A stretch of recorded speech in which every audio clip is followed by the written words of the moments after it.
Ukraine जंग में dirty बम वाली साजिश की गूंज भारत तक पहुंच गई। रूसी रक्षा मंत्री ने रक्षा मंत्री राजनाथ सिंह से फोन पर बात कर यह आरोप लगाया कि यूक्रेन डर्टी बम बना रहा है और वो विक्टिम कार्ड खेलने के लिए कभी भी उसका इस्तेमाल कर सकता है, जिसके नाम का जिक्र होने से ही दुनिया भर के देश दहशत में हैं, क्योंकि दावा है कि यह डर्टी बम एक छोटे परमाणु बम जैसी तबाही मचाने की ताकत रखता है, जिसके फटने के बाद फैलने वाला भयानक रेडिएशन पूरे इलाके को बर्बाद कर देता है, क्योंकि इस बम के अंदर विस्फोटक के साथ रेडियो एक्टिव पदार्थ रखा जाता है और बम में धमाका होते ही ये रेडियो एक्टिव पदार्थ हवा में बिखर जाता है। खुद रूस के राष्ट्रपति पुतिन ने भी यूक्रेन पर डर्टी बम की साजिश तैयार करने का आरोप लगाया है। Оставляют без внимания заявление киевского режима о желании заполучить ядерное оружие। हालांकि इस मुद्दे पर रूस के रक्षा मंत्री से बातचीत के बाद भारत ने एक बार फिर अपना रुख साफ कर दिया और दोनों देशों को आपसी बातचीत से विवाद सुलझाने की नसीहत दी। उधर नेटो ने रूस के आरोपों को दुनिया को गुमराह करने की कोशिश बता दिया, क्योंकि भारत से पहले रूस के रक्षा मंत्री इस मुद्दे पर अमेरिका और ब्रिटेन के रक्षा मंत्रियों से भी फोन पर चिंता जता चुके हैं।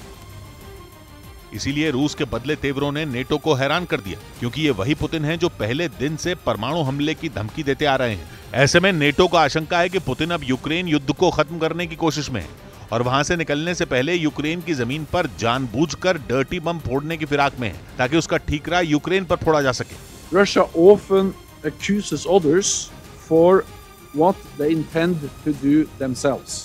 अमेरिका की ओर से भी रूस को चेतावनी दी गई कि यूक्रेन में डर्टी बम का इस्तेमाल करने पर उसे गंभीर परिणाम भुगतने होंगे। खबर है कि अमेरिका ने रूस और चीन को डराने के लिए नया परमाणु बॉमर B-21 तैयार कर लिया है। कहा जा रहा है कि अमेरिका अपने सबसे आधुनिक बॉमर को दिसंबर की शुरुआत में दुनिया के सामने लाएगा और अमेरिका का दावा है कि इस परमाणु बॉमर B-21 के एक ही वार से सबसे बड़ी तबाही मच सकती है।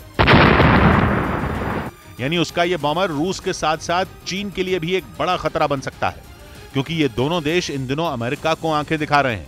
यूक्रेन की मदद करने पर रूस पहले से ही अमेरिका पर भड़का हुआ है, जबकि ताइवान के साथ खड़े होने पर उसे चीन से चुनौती मिल रही है। मतलब मौजूदा वक्त में अमेरिका को दुनिया की दो बड़ी शक्तियों का सामना करना पड़ रहा है। ऐसे में अमेरिका ने छठी पीढ़ी का ऐसा बॉमर तैयार किया है जिसके बारे में कहा जाता है कि अगर वो चल गया तो कई शहर हिरोशिमा और नागासाकी में तब्दील हो सकते हैं। और माना जा रहा है कि रूस और चीन के खतरे से निपटने के लिए अमेरिका को इस तरह के बॉमर की सख्त जरूरत थी, क्योंकि पिछले 30 साल से उसने कोई नया बॉमर नहीं बनाया था। लेकिन यूक्रेन पर रूस के हमले के बाद दुनिया की तस्वीर पूरी तरह बदल चुकी है। एक तरफ रूस और चीन है तो दूसरी तरफ यूक्रेन और उसके साथ खड़े अमेरिका और पश्चिमी देश।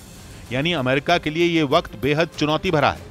इसीलिए अमेरिकी वायुसेना जल्द से जल्द अपने बेड़े में B-21 परमाणु बॉमर को शामिल करवाना चाहती है। दावा है कि B-21 एक स्टेल्थ बॉमर है, यानी ये दुश्मन के रडार की पकड़ में नहीं आ सकता। यही नहीं, ये बॉमर B-61 जैसे परमाणु बम लॉन्च करने में भी सक्षम है। अफ्रीकी देश सूडान की राजधानी खर्तूम में सेना और प्रदर्शनकारी आमने सामने आ गए। वहां सैन्य तख्तापलट का 1 साल पूरा होने पर लोग विरोध जताने के लिए इकट्ठा हुए थे, लेकिन उन पर सेना के जवानों ने ऐसी सख्ती दिखाई कि उनकी जान पर बनाई। सैकड़ों की तादाद में जुटे प्रदर्शनकारियों को खदेड़ने के लिए वाटर कैनन के साथ ही आंसू गैस के गोले भी दागे गए।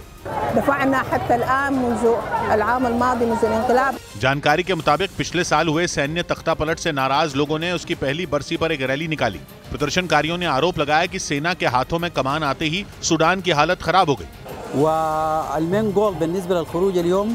इस दौरान राजधानी खर्तूम की सड़कों पर हजारों लोग हाथों में बैनर और पोस्टर लिए नजर आए, जिन्हें खदेड़ने के लिए सेना ने जोरदार लाठीचार्ज भी किया।